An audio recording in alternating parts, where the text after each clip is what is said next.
this is Q&A. Yeah. To my understanding, there's a concept by Stephen Jay Gould known as the non-overlapping magistery, in which science and religion represent different areas of inquiry, like a facts and vows distinction. In other words, science tells us how the heavens go, and religion tells us how to get to heaven. And I was wondering if Judaism adheres to such a principle. The Noma Principle by Stephen Jay Gould. Yeah, non-overlapping magisterial. He's coming for a gigantic amount of critique for that. And it's a good example of someone who's stepping outside of his field. And of course, two fields with respect to which you don't have to be trained, you don't have to think about it, you never have read any books about it, and you become a pundit because of your expertise in other areas. One of them is philosophy, and the other one is religion. But the idea that religion and science are non-overlapping is absurd. First of all, there's no such thing as religion. There are religions, and these religions have their statements about what they believe. And some may not have any commitments as to the way in which the physical world runs, but some do.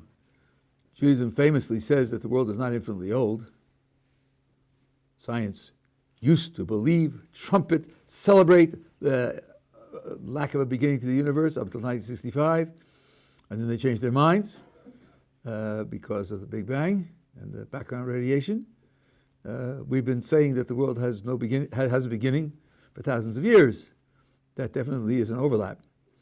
If you thought that a human being is nothing but a machine running on blind, causal, mechanical principles, and therefore what you do is completely caused by prior circumstances, then you couldn't have any free will. And Judaism celebrates free will. And yes, I don't believe that soft determinism is correct. So if one wants to debate that philosophical school, we could do that. So I think it's just it's a grand pronouncement in this peacemaking in the peacemaking spirit, but it doesn't fit the facts.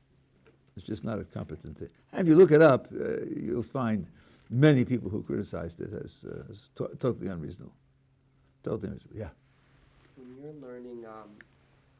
you're learning the Hebrew, whichever variant for what you're learning, I guess this is true of learning languages generally, but I'm trying to fasten on to either like the part of a letter or a word that is the best way forward to memorizing it or to like incorporating it. And also I'm trying to understand what part of that word is the most valuable, because you can't direct your attention to all of it at once. You can't look at the sound of it and the actual shape of the word and the arrangement of the letters at the page. You only have so much time, and I'm finding like I don't know what to prioritize when I'm trying to pick up these words. Okay, I'm not a linguist. I did very badly at languages. It was always a weak part of my education. The only way I became competent in Hebrew, I was subjected to the sink or swim method. I was here in 1964 at Merkaz Rav Kook on a Jewish agency program. There were 10 of us from America, and from the moment we walked into the yeshiva, nothing was in English. Nothing, period. We didn't room with each other. We roomed with Israeli boys, and all the shiur were given in Hebrew. Understand? Fine. Don't understand? Too bad. It was total immersion. In 3 months I was speaking Hebrew. For me, it was the biggest gift in the world. That I sit and learn out of books and take exams and memorize and so on and so on. I don't think I would have ever achieved it. In 3 months I was speaking the language. It's a gigantic gift to me. So I can't help you with that. I think you have to look into books that are designed by linguists, teachers of language, to help you do that. But the examples that you give sound to me like non-starters. The shapes of the letters, the sound of the word. I mean, it's the sequence of letters, and there's certain structure. You certainly have heard about the idea of a shoresh, the root. Some people think that there are 3-letter roots. Rav Hirsch said that there are 2-letter roots. And there are systematic ways in which a word's meaning is built out of the root plus the rest of it, which imposes a construction on the root. You have to master the root system, and you have to master the basic ways in which roots are transformed into full words, whether they're nouns or verbs or adjectives. Hebrew is a highly structured language, and if you pay attention to classical Hebrew words, it probably has the smallest vocabulary of any language in the world. Don't tell me about telephone and encyclopedia. Even though they spell them in Hebrew, you know. When you look up on a wall and you see a word that you don't recognize, it's probably Greek, spelled in Hebrew letters. So it's not that difficult a language to learn. There are nuances, of course, and there are exceptions, of course, but the basic structure is common, and I think every book on Hebrew has it. But how to prioritize the more nuanced matters, how many of the 7 constructions you should learn. Can you skip some of them at the beginning? Yes, you can. Which one should you skip, and how should you skip? These are things that I can't help you with. I struggled with it myself. Yeah. I find my mind often very curious and asking questions that are probably unanswerable, like why Hashem desires certain things, or, for example, why Hashem created the concept of the bread of shame. My question today is, what can I do to get rid of this curiosity and this voice that keeps asking these unanswerable questions? Well, the question is he has an impulse to ask unanswerable questions. How can he get rid of this impulse to ask unanswerable questions? So first of all, unanswerable. Wow, that's a big one. Impossible to answer? How would you know that a question is impossible to answer? How would you know that? Even if you were 83, I would ask you that question. You're not near that, I don't think.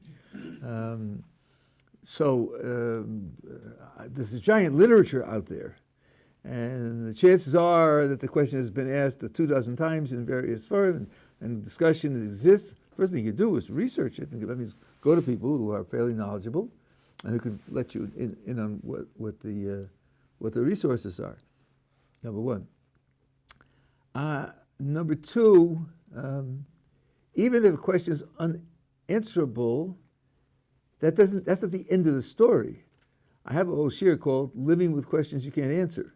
What do you do about the question that you can't answer? Well, I'm not going to go through that shir now. It's recorded. It's the rest of my brain. But one thing you do is you say, well, if there were an answer, where would it come from? You know, what kind of areas what dimensions are available to search in? And then you ask yourself, how well do we know those areas? What's the probability of covering those areas? And then if there's the possibility of an answer coming from that area, we don't know the area well, then you reserve judgment. You say, well, maybe there is an answer. I mean, questions are linked to one another, so sometimes you discover connections which enable you to make progress. I would counsel you not to make the judgment it's unanswerable, unless the sources said so, but you shouldn't make that. And then register it, and it plays a role in your overall picture of the world. Here are principles, here's how they work, here's how they interact, here's how they apply, and here are holes which will have to be acknowledged as holes, and they're not going to be filled. And then it gives a certain overall complexion to your picture of the world to have certain things filled in and have certain things that are holes. If there are, let's say, 6 holes, you might ask, do they have anything in common? What I'm supposed to learn about the fact that these 6 are unanswerable and the other ones aren't unanswerable. You know, that. Now, so I think that to stifle an impulse to ask a question, we would almost never want to stifle those kinds of impulses. Yeah, there's Malamala, Malamata, Malifnim, Malachor. I know the Gemara in Chagiga and other places. Certain areas that you don't ask about, but you don't know what they are. You've never heard of them, and they're hard to define. In the meantime, I would not look for a way to stifle an impulse to ask questions. Much better off letting it run. Yeah. I've heard some people say, like, certain findings in the recent generations regarding Torah and science, and they say it's like they claim something regarding the moon and regarding NASA, and I wanted to ask, are these kind of things true? I don't know. I don't fully understand them. I'm wondering if they said certain scientific findings that are like show that So I guess that we're beyond that. We couldn't have come up with by ourselves that like that science proved that Torah was that certain rabbinic statements shown to be true over time. Well,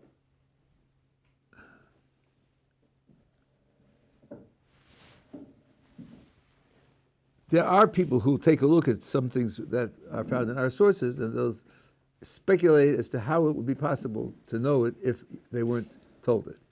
They didn't have it from a divine source. There is some discussion about these things. It's usually vague and incomplete, and it's hard to make a case what resources were available to people 2,600 years ago. They were not running and chasing rabbits in the forest. They had armies of tens of thousands of soldiers which went on campaigns when you have to feed them and you have to give them weapons, you have to have a coordinated strategy with tens of thousands of soldiers without SMS to send signals with, and somehow they managed to do that.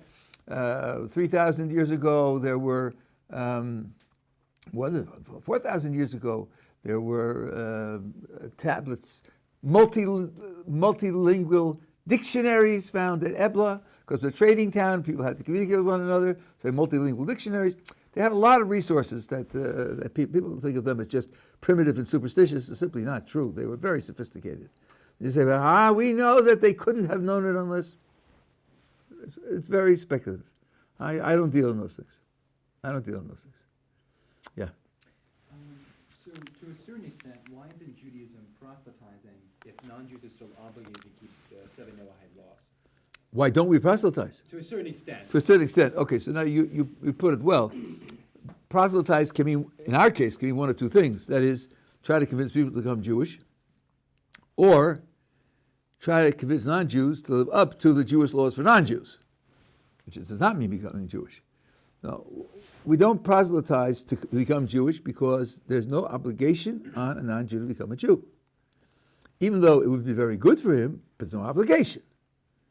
So I can't come to him and say, the creator of the universe wants you to become Jewish. I cannot say that to him, number one.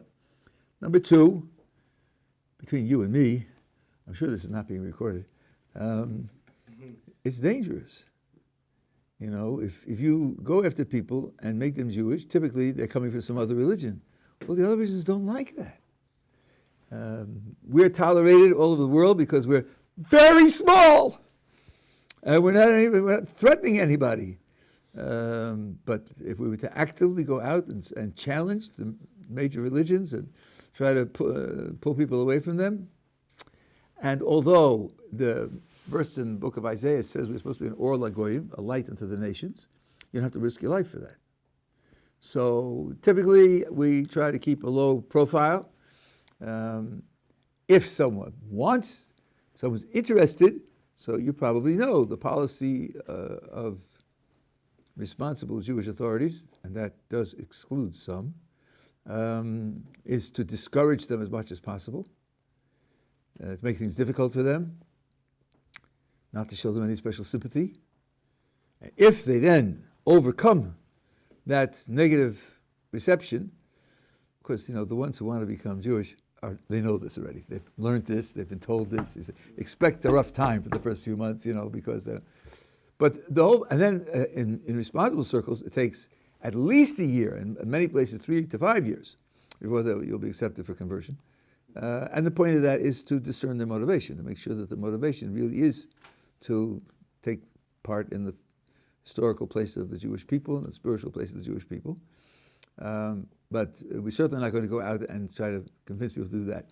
Now, the same thing holds true to a great extent for convincing them to live up to the Jewish laws for non-Jews, because typically that will mean giving up practicing the religions they're practicing. So from the point of view of those religions, it doesn't matter to them too much whether the person ends up with a 6-pointed star around his neck keeping Shabbos, or just abandoned his church and disbelieves in the tenets of his church and keeps the laws of the children of Noah. For him, they lost a member. And they, from their point of view, mean he's eternally damned, and and we caused that. So again, there's no responsibility for us to court danger for the sake of this project. On the other hand, I will say, when we had our own state in this part of the world's geography, we were responsible to make sure that every person who lives in our land lives as the way the Torah wants them to live, Jewish or non-Jewish. And that meant that if you lived here, you had to live up to those laws. There's no way that you could avoid it. So it's not as if we don't take responsibility for it. It's the place that it has in the practicality of our lives and in the hierarchy of our concerns. When there are millions of Jews who aren't living up to the responsibilities of Jews, that's a much more serious spiritual problem for us and for the world than it is that there are billions of non-Jews who aren't living up to the Jewish responsibilities for non-Jews. So in terms of the priority of our efforts, we're going to put the priority into other Jews rather than into non-Jews. Yeah. So if we look at Judaism, we see that the whole oral tradition, its whole foundation is mass revelation and the fact that it's been passed down from generation to generation in a revealed manner that we can easily trace back to Moshe at Sinai. But when we look at certain things like, let's say, Lurianic Kabbalah, and even certain aspects of Kabbalah in general, but specific Lurianic Kabbalah, you see a lot of it is very, very private, very, very secret, and it would be easy for a critic to say that a lot of the stories told about him could simply be concoctions made by him or made along the way, that they're not really authentic because they're of how private they're made and how. What would you respond to such a critic? Well, let's see now. Let's figure out what the critic is saying. You introduced three different categories. It's not exactly clear how you meant them to be related. First of all, you have the oral tradition in general, which, as you pointed out, was taught from generation to generation. We can trace it back to Moses. I mean, some of it arose later, but it's in layers and going all the way back. And then you mentioned Lurianic Kabbalah. Okay, that's based on the Zohar and of the 15 volumes of the writings of the Arizal, which is written down by Rav Chaim Vital. Understand that. And then you move to stories about the Arizal. Man, that's a different category. That's not Lurianic Kabbalah at all. That certainly isn't part of the oral tradition at all. And it is folk tales about things that he did. I don't know of any obligation to believe them. I'm not saying they're false, but I don't know of any obligation to believe them.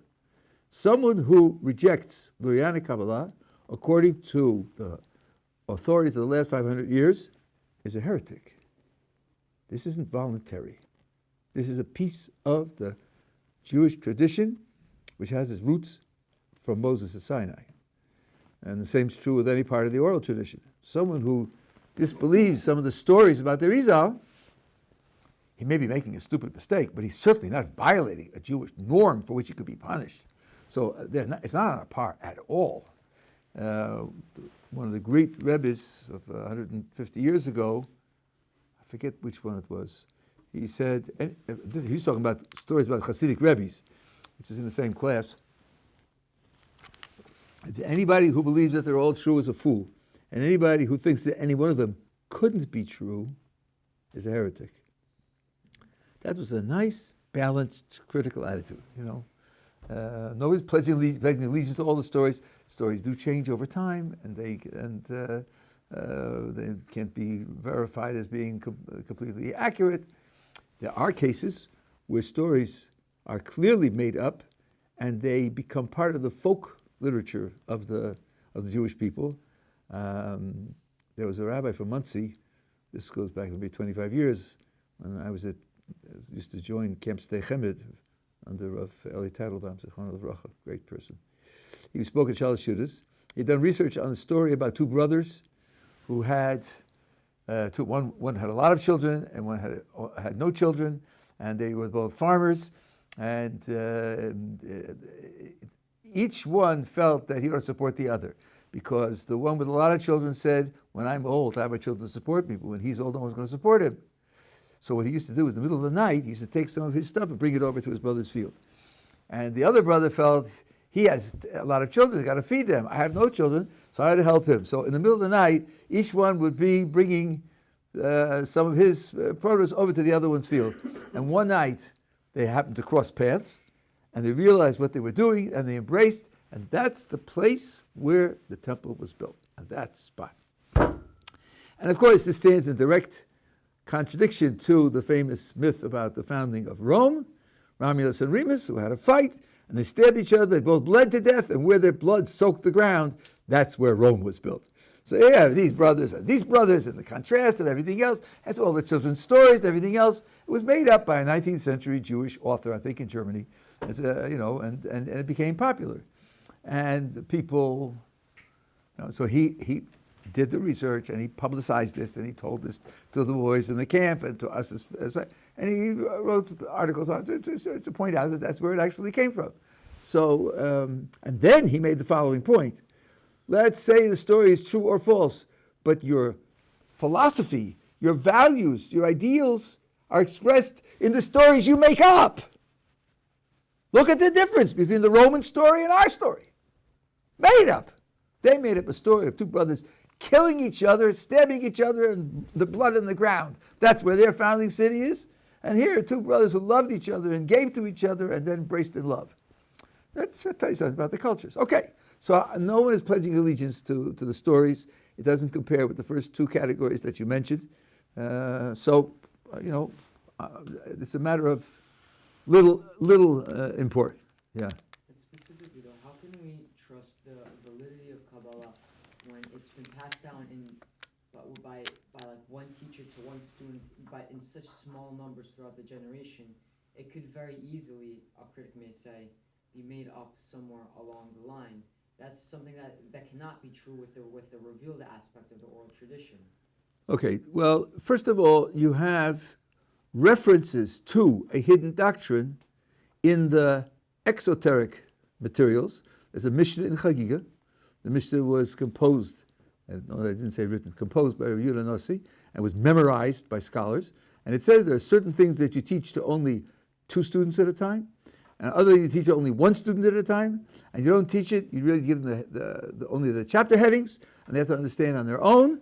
So obviously there was secret material. That goes back now 1900 years. Take out the book of Ezekiel and read the first few chapters, you will not understand a word. It's clear there that there's something secret going on there that's impossible to understand. There are verses in the Torah itself which indicate that there are things which were seen and experienced and not described in detail, but they actually occurred. That goes all the way back to the beginning of Judaism. So the idea that everything was public is certainly not true.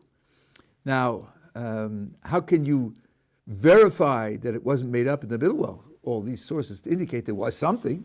You're going to say, yeah, there was something, probably it was lost and this was made up later. That now sounds like a conspiracy theory. It no longer has any evidence whatsoever in its favor. The only thing you could possibly ask is the accuracy of transmission. One way you test the accuracy of transmission, we do now have writings from that material. How consistent is it, and how much difference of opinion is there in it? Judaism never suppressed difference of opinion. In all of our literature, there's difference of opinion. Are there wildly different accounts of the basic principles? Like, for example, you have in the various different bodies of Christianity, where they go from one extreme to another extreme of the concepts, the principles, the practices, the significance of the practice, the dates of the holidays. This is all in conflict in Christian circles.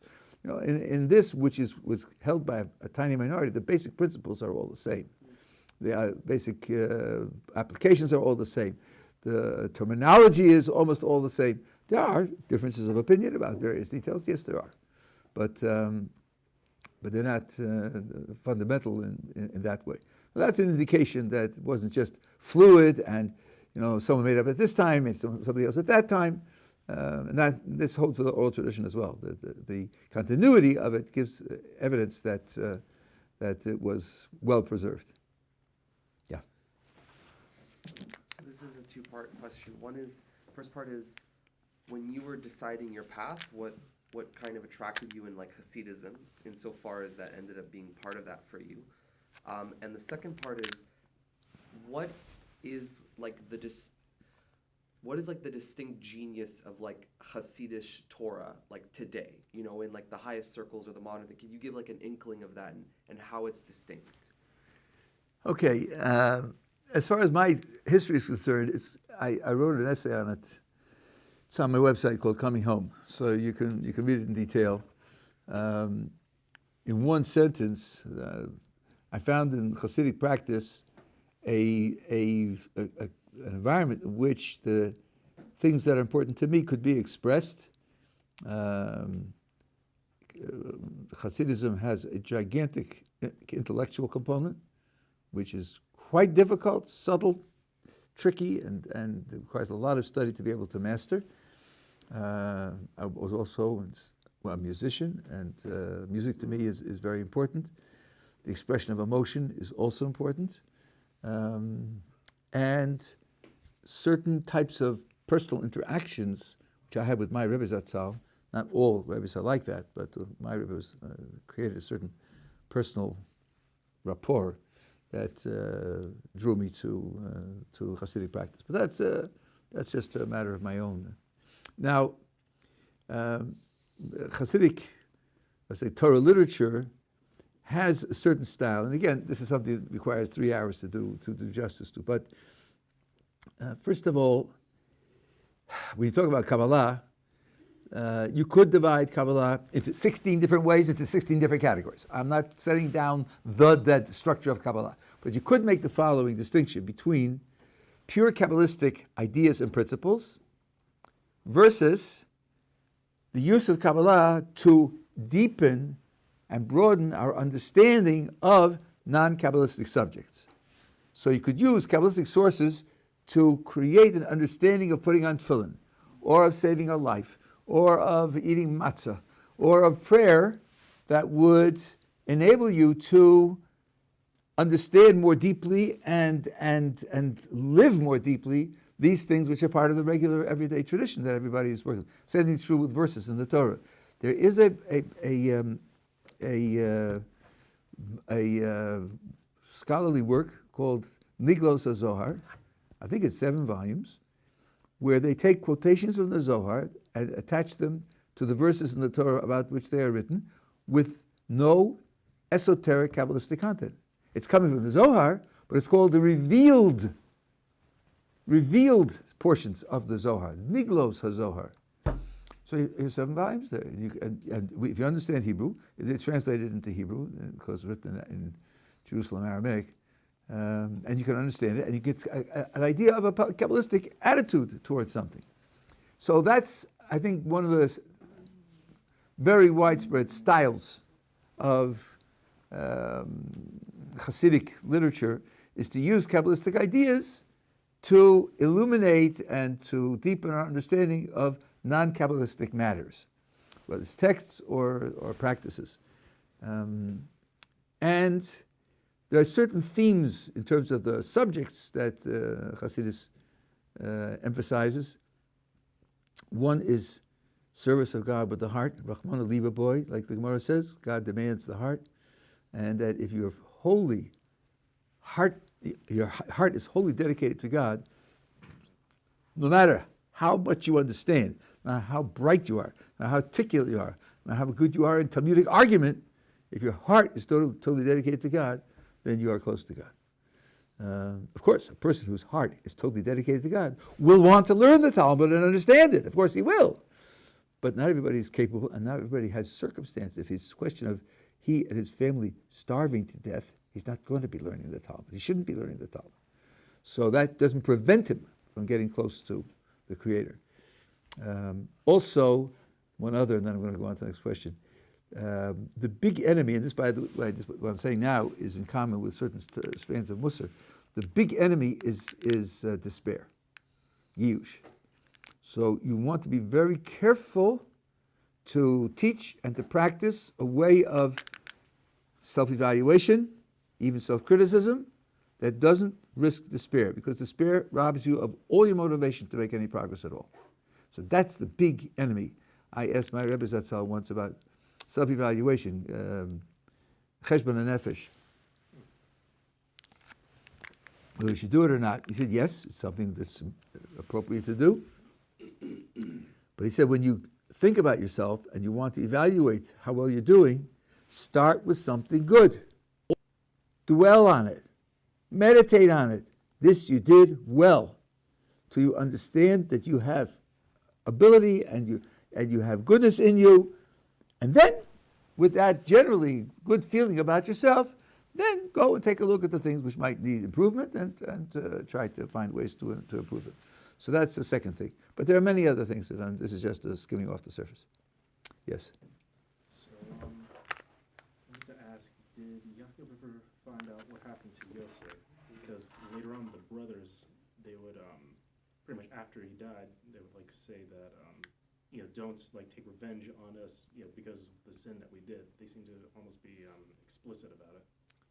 And what else? So you're asking whether Jacob ever found out what they did? Yeah, and even his blessing seems to almost allude to,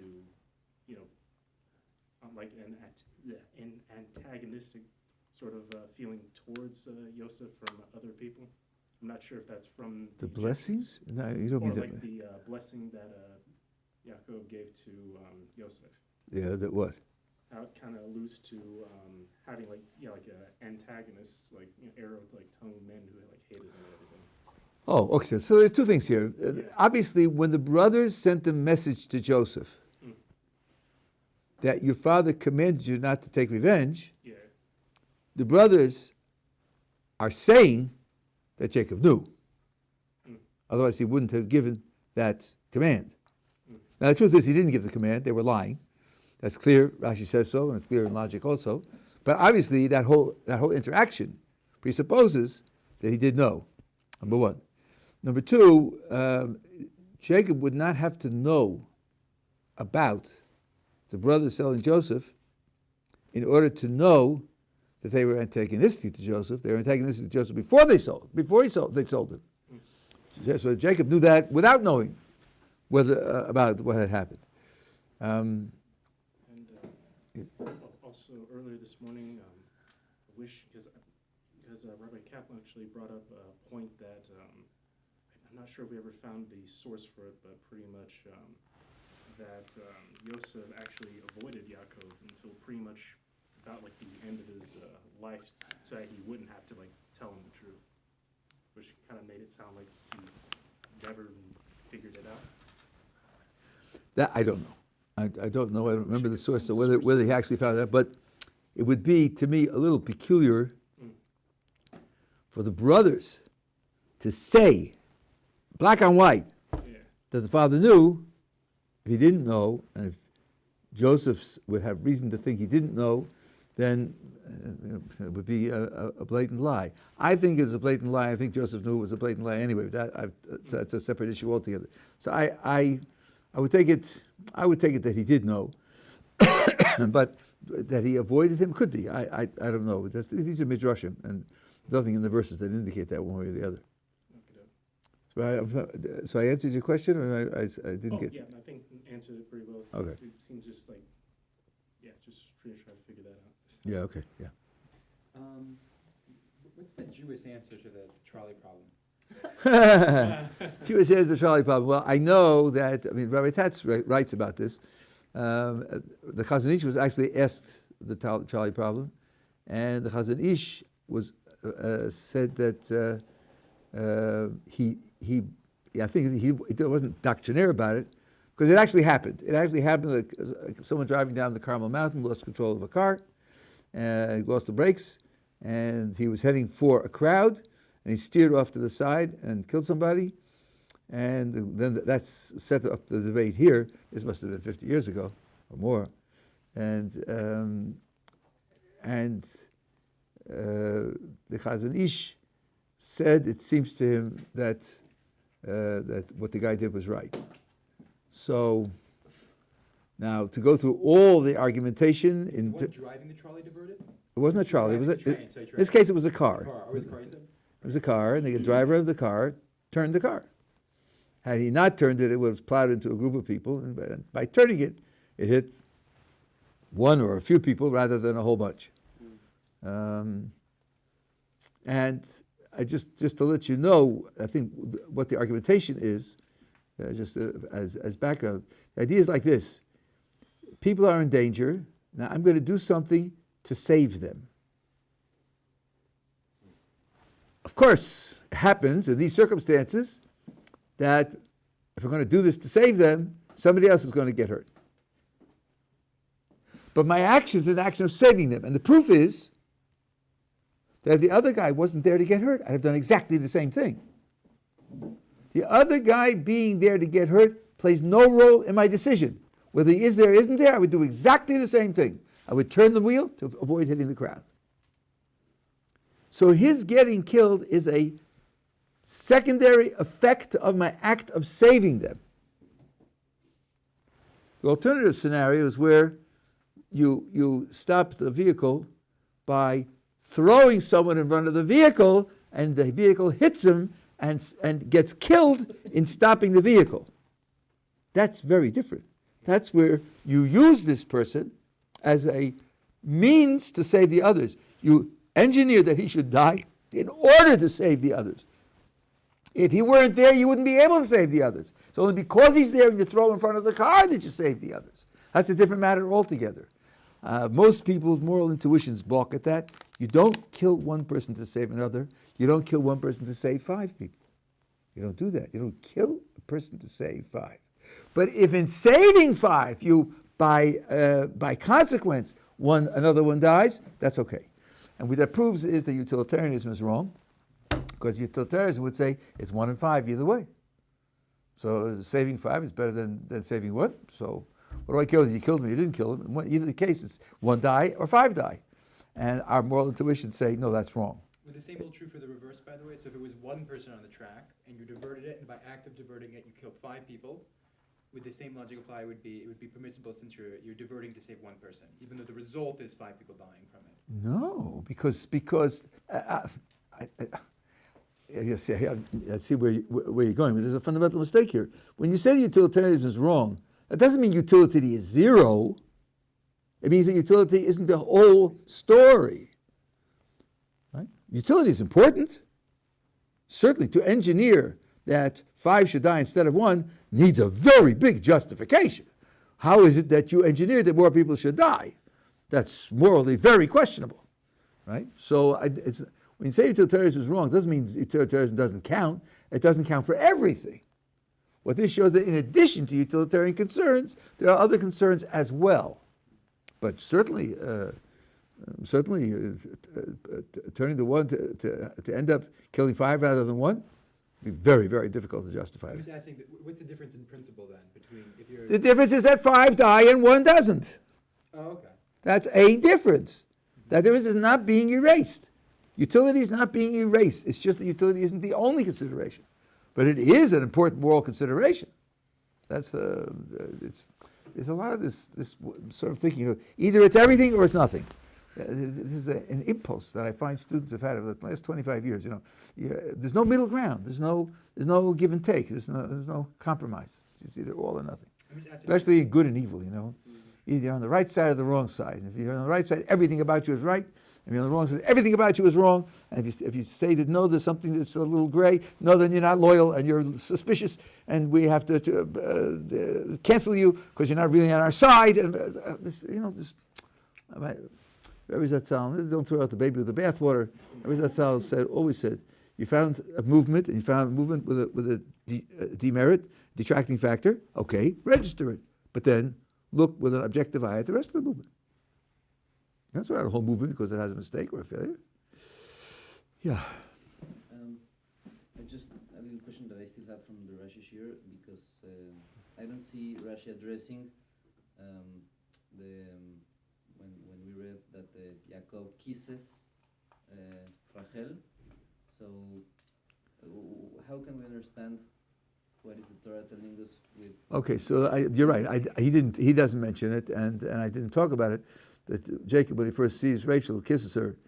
The truth is that the Talmud has similar cases, and the Shulchan Aruch has brought. For example, the Talmud tells a story of I think it was a Tana, may have been an Amora. He was going with his students, and there was a wedding going on. and he stopped to help in the rejoicing of the wedding, and he picked up the bride on his shoulders and danced with her. So when they questioned him later about doing that, he said, if to you she's a piece of wood, you could do it also. In other words, the idea of having physical contact where there's no sexual contact whatsoever is not forbidden. Rabbi Chisda used to kiss his sisters, and that's brought down in the Gemara.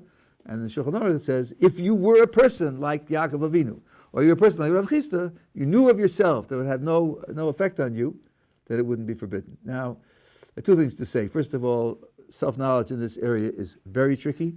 People fool themselves about things like this all the time, number one. And number two, if you do it in public, so then you can lead to misunderstandings and misapplications. But you have to know that there is such a thing. I have a friend who went with a student to one of the greatest rabbinic decisors. This probably happened 25 years ago. His problem was this. He's about tshuva. His father is the rabbi of a conservative synagogue, and he's going home for the summer. What should he do about, for example, praying in the synagogue with his father? He said, pray there. So he said, yeah, but after the prayers, there's a reception line. And the custom would be for me to stand next to my father. He said, stand next to your father. He said, yeah, but they're all going to come up and want to shake hands. So he said, well, shake hands. He said, yeah, but some of the women. He said, Rabbanei Ashkenaz hitiru v'heim lo hayu shkotzim. The rabbis of Germany permitted it, and they were not throwaways. They were not failures. They were not renegades. So you have cases where, I'm not posting any for anybody. I'm not a posek. I'm telling you these stories to broaden your information base, and hopefully then you know what questions to ask a responsible posek. But one shouldn't just assume that such things are impossible. There are cases and circumstances under which it could be possible. So in the case of Jacob, certainly, we have no doubts that he knew what he was, he knew what he was doing, he knew what the consequences would be. Yeah. Let's say you have like a significant creative impulse, but you want to live a religious life and you're sort of moving in that direction. You fear that if you try to, make a living off of that impulse, that even if it's not necessarily the case that you create a product or a game that makes people's lives worse, not because there's anything specifically terrible in it, but it just absorbs their time so that they're not doing things that are more productive. But maybe more specifically, you're just worried that you're going to have this second interest, right? Your own creative endeavor, as opposed to like fealty and whatever you're trying to draw close to on the other front. How do you manage that? Are you just supposed to sacrifice or sublimate that creative desire? Let's see now. I hope I understand what you're saying. I'm not quite positive. Let me try it one way, and if I'm not speaking to what's concerning you, then you'll tell me, and we'll try it again. There is something that bothers people, and that's purity of motivation. Am I doing what I'm doing in order to serve God, in order to draw close to God, or do I have secondary motivation? If I have secondary motivation, then my motivation isn't pure. If it isn't pure, then it certainly isn't ideal, and that's true. It isn't ideal. And then I wonder, should I try to eliminate those motivations, since when I'm doing this thing, part of it I'm doing, I would do it even if I weren't religious. It's something which is just, I find, natural and inspiring and enthusiastic about. So since that motivation isn't what we would call the Shema, for the sake of drawing closer to God, and it's compromising the purity of my action, should I try to rid myself of that motivation and or minimize as much as possible? Here I think that the question is a logical question, but in the context it's very, very dangerous. Yes, pure motivation does improve the quality of your service of God. A completely pure motivation would be the completely successful service of God. But that doesn't mean it's right for you to work on that right now. not even piecemeal right now. Because, first of all, you need to bring your actions in line. The choice between doing one action with pure motivation plus another wrong action versus doing two right actions with impure motivation, the second is much better than the first. So if the cost of working on your motivation for one action is that the other action remains wrong, it's not worth paying that cost. I think that it gets even worse because the person thinks, yeah, but I'm really serving myself. I'm really very egotistical about this, and therefore it's worthless. That's dead wrong. That's seriously and dangerously wrong. God set up a program of rewards and punishments. He publicized it to us. It's one of the 613 fundamental beliefs of the Jewish religion that there's reward and punishment. He didn't do that to cripple us. He didn't do that to make sure we're always mediocre and never going to achieve purity of motivation. He did that because that's a natural starting point.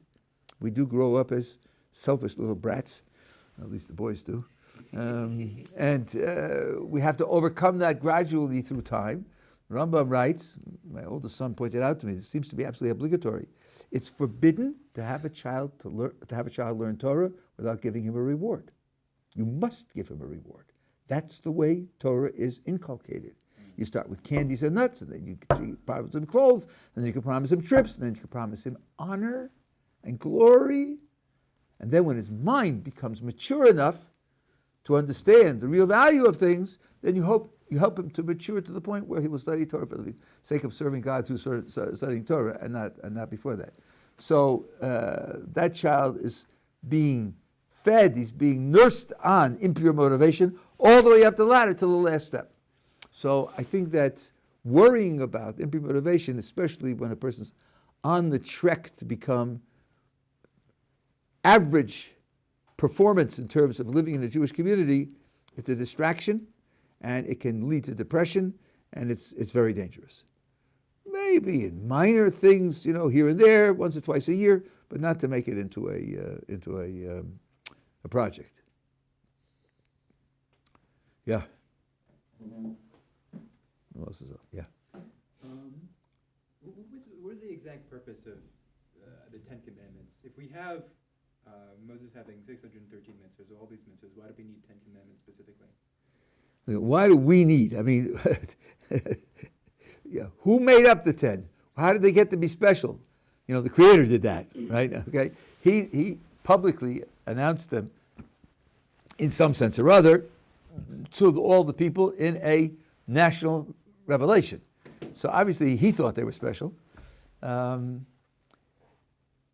But the sources are very, very clear that they are not holier, they're not more important or more valid than the other commandments.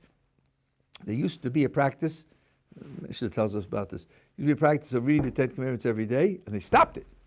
Because people said, listen, the 10 Commandments, and by the way, it's the 10 pronouncements of the sign, not 10 Commandments. It's 13 or 14 Commandments. It's just a misnomer.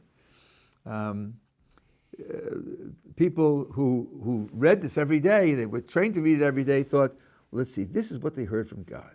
And this is what we're reading every day. This is the real Torah. This is it. All the rest is sort of fluff. It's extra, yes or no, sort of voluntary. You don't pay attention to it. This is the real thing. Well, that ain't so. There are lots of things in the rest of the Torah for which a person will be executed if he violates, and he'll be cut off from the world to come if he violates. And they're very, very serious. So it's not that there is literature in which all of the commandments, the rest of the commandments, can be traced to one of the 10 commandments, 10 pronouncements, which means it's an organizing principle.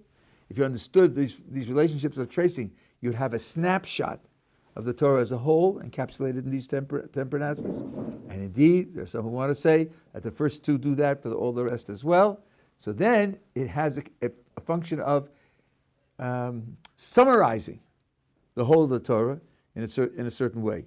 And there's a certain inner structure to them, The first 5 are between God and man, and the second 5 are between man and man, and they correspond to one another on the levels of going up. So there are various things in the structure that you can learn from them. But one should not think of them as any holier than any of the other parts of the Torah. Maimonides writes about this in the guide. Achos Lotan Timna. There was a guy in Lotan, and he had a sister named Timna, and that's a verse in the Torah. He said that's as holy, those words are as holy as I am the Lord your God. There's just the Torah is holy all the way through. There's no variations in the holiness at all. So it was, I would say, the importance of it is it was chosen for a mass revelation. But that doesn't mean that its content thereafter is more fundamental. It was chosen to be the thing that God wanted them to hear from him himself. Who else? Yeah. I asked the question last week, but I don't think I asked it, or 2 weeks ago, but I don't think I asked it before. Should one's guiding motivation be emuna pshuta or emuna with like an understanding behind it? There's a lot of misunderstanding about this. I have something on my, where did I put it now? I put it on my blog, I think. People talk about emuna pshuta, which sometimes could be translated as simple faith. Well, first of all, faith is the wrong word. It's a Christian word. I think emunah should be translated as rational trust. I'm just telling you that because I don't want to be trapped into people thinking that that faith is the right translation. But pshuta, they take to mean I commit myself to it and I accept it and I live it because it inspires me, because it makes me feel whole and complete, because it helps me climb out of myself, because it has a certain psychological effect on me. Pshuta would mean no reason. No reason. No evidence, no justification, just because it moves me in a certain way. Well, that's a wrong translation. It's a wrong translation. I think I put this up on my blog also. I once had this question proposed to me. There's a wonderful collection called Aspaklaria. It's now online, free. 30 volumes. Each volume is about 700 pages long, put together by one man, one Swiss doctor in the 80s without computers, alphabetized on subjects of Jewish philosophy, from Aleph, Aleph, Aleph to Tuf, Tuf, Tuf. There's thousands of pages there. From 60 sources, starting from Torah's Moshe down to Rav Dessler, including the Zohar and the Jerusalem Talmud, and the Babylonian Talmud, and the Rishonim and Achronim, Chasidic Torah, and all different kinds, Musas for him, all different kinds. And he has 50 pages on Emunah. So I looked up Emunah Pshuta. Everyone who mentions Emunah Pshuta means two things by it. Number one, no Maimonides, no abstract philosophy. And number two, a belief in the Masorah, in the tradition, that the tradition is accurate and gives us an accurate picture of the facts, and that's why you accept it. Not know why, not know why, no reason, no thought, no justification. Yes reason, yes thought, yes justification, yes evidence, the evidence of the tradition. No one says but one, I'll tell you who he is. No one says but one, no reason at all, turn your mind off, turn off your logic, just because of the way it makes you feel. The Malbim says that. But of all of the ones that I saw there, I had like 25 different sources. He's the only one who said that. All the rest of them say, you must think, you must have reason, you must have an answer, you must have a why. But what why is it? It's the why of the accuracy of the tradition. Now, having said that, there are many sources which say that you should get more. You should get more. You should get philosophical understanding and philosophical argumentation. And some of them, the people who have been poisoned by academic foolishness will tell you, sure, Maimonides said that because he was a medieval Spanish philosopher. That's why. Yeah, but the Maharsha says so also, when he was a Polish Talmudist. And the Chovos Levavos says so in great detail in the first chapter on the existence and unity of the Bari. And the Shloh, a German mystic, quotes the Chovos Levavos word for word. The Mabit says it as well. So there are commentators and authorities who are as central as anyone could possibly ask, who say you should get more. Should. It's a value. It's a value. It adds to your Yiddishkeit to have more than just Emunah Pshuta, where Emunah Pshuta means reason and evidence, but the reason and evidence of the tradition. The only one who celebrates turning your mind off and just accepting it blindly is the Malbim. That's the only one that I could find. I would say the only one. I didn't study all of the literature. The only one. So the idea of turning off your mind and having no reason whatsoever, just following because it makes you feel good, that's not a central Jewish idea at all. Now, there's a danger in engaging in the further investigation, and not everyone should do that. The Chovos Levavos was put out in a modern Hebrew edition by, the name of the essay was called Lev Tov, it's in 2 volumes, and the first parak, the first shar, where he talks about the existence of the Boyer and all the arguments, he doesn't write a translation, he doesn't write a commentary. Instead, he has a list of 20 tshuvas, 20 responsa, that talk about not doing this kind of study. Okay, there are those. But the theme in those responsa is it's just too dangerous. Too dangerous, you can't trust yourself to come out whole and kosher, so it's not worth the danger. The value in it isn't worth the danger. It's not there's no value, it's that the value that's there isn't worth the danger. So don't put yourself in danger. But these others tell you that's an important thing to do. The quotes are on my blog. I put them out in Hebrew. The sources where they say that it is something that could be done and should be done, but of course connected. You look at the Maharsha, it's absolutely astonishing. Brachas Yud Zayin Amar Aleph Margaret Bum Rebeir.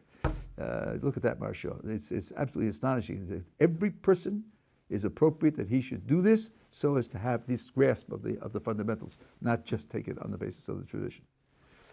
Okay.